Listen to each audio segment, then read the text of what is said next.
Hi, this is Chatterboxing. I'm Sean, and I'm going to talk about Chris Eubank Jr. He's fighting. He's defending his British title against Tommy Langford in October. Pretty good fighter from what I've seen of him, and it's not a bad fight. Problem is, a month or so ago, he was talking about he's going to be fighting Gennady Golovkin. He was going to expose him.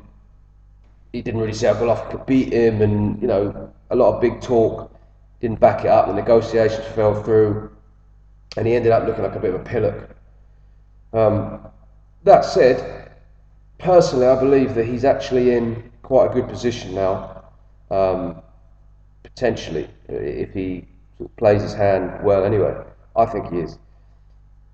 If you look at how his career has gone, he started off, obviously, the fact that he's called Chris Eubank. Everyone knew who he was. Chris Eubank was a massive name in not just in British boxing, British sport, as a celebrity in Britain because of his unique character. Everybody knew who he was. So he had that, and also he was fighting on terrestrial TV. He was on Channel 5. So from early on in his career, he had a lot of exposure. But the type of opponents he was fighting, he was, basically fighting a load of Latvians, Estonians.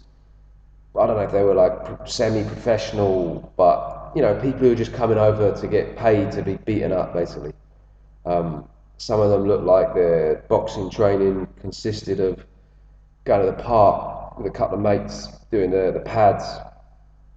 So he was fighting them, and then he literally jumped from that to then fighting Billy Joe Saunders. Obviously, a big step up, and all the while, his dad, more so than him, really was telling us that he was going to be the next Floyd Mayweather, that no one could beat him, like Gennady Golovkin, he would have no chance. The only person at that stage that could beat him probably was Andre Ward. So, we were supposed to believe that, having seen him kind of beat up some, Latvian bin man, that he was going to be able to beat like Golovkin, James DeGale, George Groves, Badu J, etc. Um, so they're always kind of talking a good game, but it did get people talking about him. So it's definitely like from the start that the promotion was pretty good in that sense. Um, then he fought Billy Joe Saunders, who wasn't a world champion at the time, but he had fought all the best people in Britain, best people in Ireland, in Europe, etc. And Chris Eubank hadn't. He hadn't fought any of the top people in Britain. So Billy Joe Saunders then went on to become a world champion after that, but still he was at a much higher level, and he beat Chris Eubank quite convincingly. It wasn't like a one-sided beating or a complete schooling or anything like that. I mean, people want to see a rematch. It was kind of close enough that it could be a rematch, but he did lose convincingly, and you could see that he'd just like missed a big part of his development by just fighting too many easy people, not really like progressing at the right time, developing properly. So that happened to him. Then after that, he then went on to do what he should have done before then. He then started fighting your kind of top people in Britain, like Nick Blackwell. Okay, Spike O'Sullivan isn't, he's not British, he's Irish, but he's kind of in the same scene. Chudinov before. So he started, I mean, he's fighting people who weren't as high a level as Billy Joe Saunders, but they were better than the people he fought before then. So he was kind of going back and doing what he should have done before. Thing is, though, people then, I think, were getting a bit carried away because they're all saying like, like he's improved like a lot, hasn't he? Have you noticed how much he's improved since the Billy Joe Saunders fight? Maybe, but to be honest, he dropped down a couple of levels after that, and he was fighting people that, like in the case of Nick Blackwell and Spike O'Sullivan, that Billy Joe Saunders had beaten a long time ago, and they weren't at that level, so he dropped down a couple of levels. So yeah, he looked like he'd improved. Maybe he had, but there's no real evidence to say 100% that yeah, he's definitely much better now. He, he was sort of talking about making the rematch, but there was a lot of, people saying it's difficult. Billy Joe Saunders saying he'd offered him this, he'd offered him that, he didn't want to do it. It was impossible to negotiate with Chris Eubank Sr. It's not the first or the last time it's not the first time we've heard it. Probably won't be the last time we heard it. Certainly wasn't the last time at that point. So that didn't materialise. And then, yeah, the Nick Blackwell. I think he actually, after beating Spike O'Sullivan, I think he could have fought Danny Jacobs, and he wanted to fight Nick Blackwell to win the British title. That was what he said his motivation was. I think most people would agree that Nick Blackwell was an easier fight than Danny Jacobs would have been. I mean, I don't really like to say it because of what happened in that fight, but it was taking that kind of tragedy aside, it was a good move for him, I think, that he did that, because Nick Blackwell was a good opponent, tough, and that's the kind of fights, as I say, I don't really like saying it because obviously that we know how that ended up, but at that kind of level, it's good for him to get the experience. So yeah, I mean, when you talk about how he's improved a lot, I don't know, maybe he's improved a bit, but he needs to kind of now up the level a little bit. Then they started talking about fighting Gennady Golovkin, because Gennady Golovkin basically doesn't have that many options at middleweight.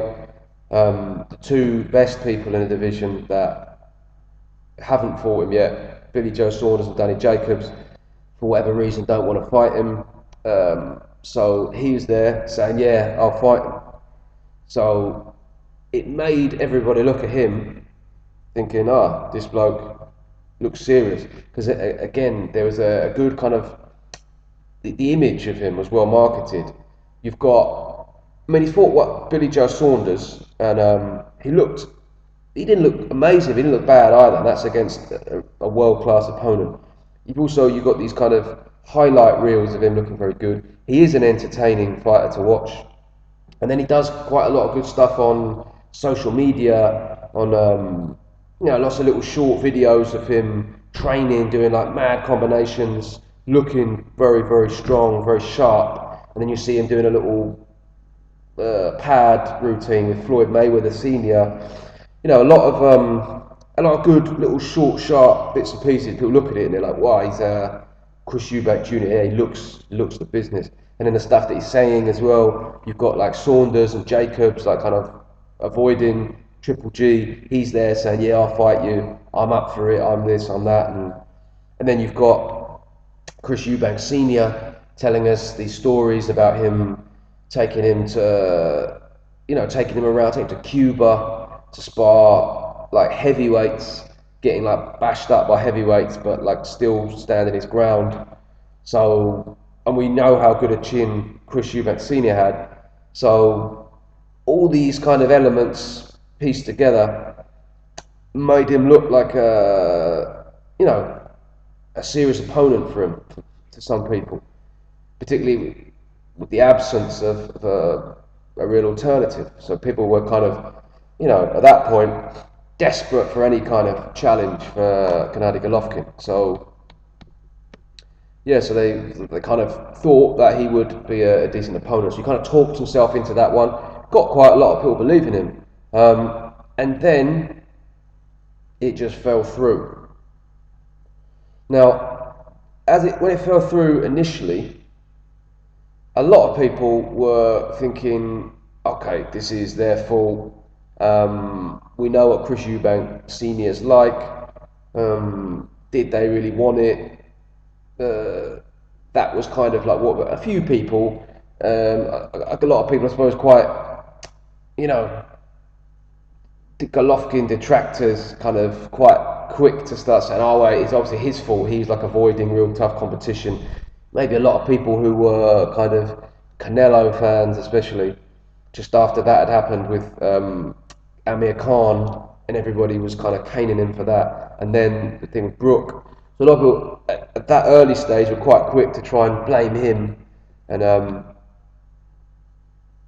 at that point, some people, at least, were the sort of legend of Chris Eubank grew even more until people really started to look into it. Like Eddie Hearn gave quite a good account of how it was negotiating with Chris Eubank Sr. None of the stuff that he said was denied by Chris Eubank Sr. Even Frank Warren, who, you know, Eddie Hearn and Frank Warren, there's no love lost between them. He was even saying, yeah, I believe that. And so it did look then like, yeah, the Eubanks had pulled the plug on the fight. So yeah, he looked like a bit of a pillock. But at the same time, he had a kind of get out of jail free card, really, because even though he was the fighter and it didn't happen, everyone blames it on his dad. May well be the case. It may be that it is exactly how it looks, that his dad is basically just a nutter, and he was just asking for like ludicrous things that were never gonna happen, and that's why he kind of wanted to do it, but he wanted to do it on unrealistic terms, and maybe that is the case. Or maybe Chris Eubank Sr. was a lot cleverer about it than we thought, and he kind of took one for the team.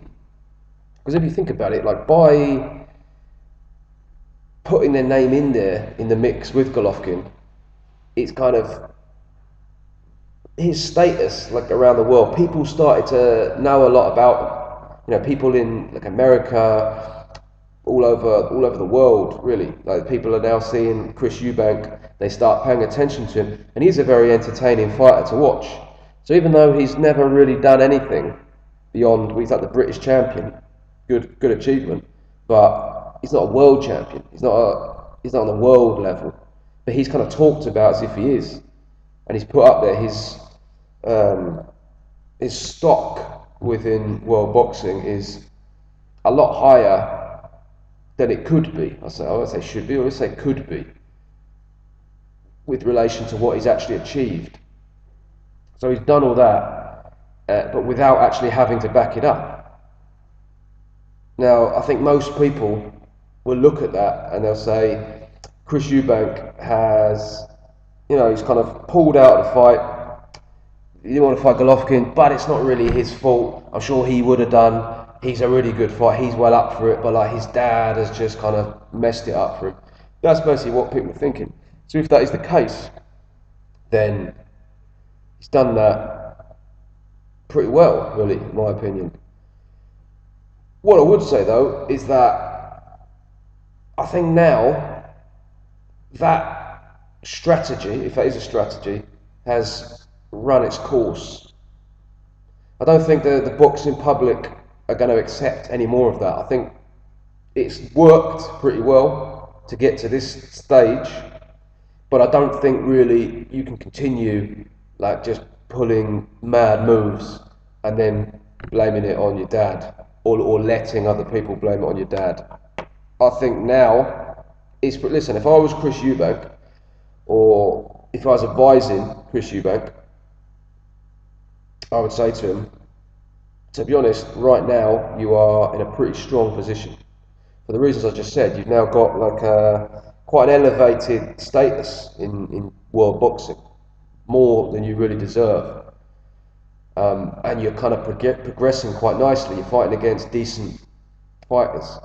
They're not the best fighters in the world, but let's be honest, neither are you at this stage anyway. So you're moving along quite nicely. I think you can have one more fight for the British title. I think that's the case. So you could do that. In terms of Golovkin, he's going to be. He should be fighting Billy Joe Saunders. That's the pressure is going to be on Billy Joe Saunders for that fight. So possibly Billy Joe Saunders and Chris Eubank will try and fight each other to avoid having to fight Golovkin. I don't know, but it could be the case that he'll have to fight Golovkin. You fight the winner. or you fight one more person and you say, yeah, I'll win the British title. That's what I do, a decent opponent. And then from there, depending on what happens, in an ideal world, then fight someone like Lemieux, one of the sort of top Curtis Stevens, this kind of Rosado, like one of these kind of characters, to increase your profile, and just to keep sharpening your skills, because time is on your side.